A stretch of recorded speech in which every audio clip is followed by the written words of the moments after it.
नमस्कार प्रेक्षकांनो, स्वागत आहे आपल्या मराठी यूट्यूब चॅनलवर. आज आपण पाहणार आहोत, जो वाटणी मागतो तो माणूस कधीच नाही.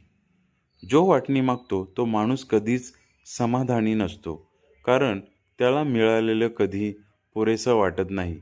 आयुष्यात कष्ट न पाहता हक्काची भाषा बोलणारे अनेक भेटतात. मिळालेल्या प्रत्येक गोष्टीत आपला वाटा शोधणं ही सवय बनते. नात्यातही तो मोजमाप करतो.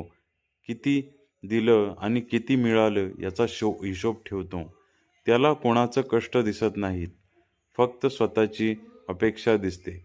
वाटणी मागणारा माणूस जबाबदारी टाळतो, पण अधिकारासाठी पुढे असतो. जे घडवलं नाहीत तेच जास्त मागतात, हे वास्तव आहे. कष्ट करणारा माणूस कधी वाटा मागत नाही, तो स्वतःचा हिस्सा आपोआप मिळवतो. वाटणी मागण्याचा स्वार्थ असतो, पण वाटण्यात माणुसकी असते. नातं वाट्याने नाही तर भावनेने टिकतं, हे तो विसरतो. सतत मागणं माणसाला लहान करतं, तर देणं मोठं करतं. म्हणून आयुष्यात वाटणी मागणाऱ्यांपेक्षा वाटणाऱ्याला ओळखणं जास्त महत्त्वाचं असतं. अशाच नवनवीन माहितीसाठी आपल्या चॅनलला नक्कीच लाईक, सबस्क्राईब, शेअर आणि कमेंट्स करायला नक्की विसरू नका. धन्यवाद.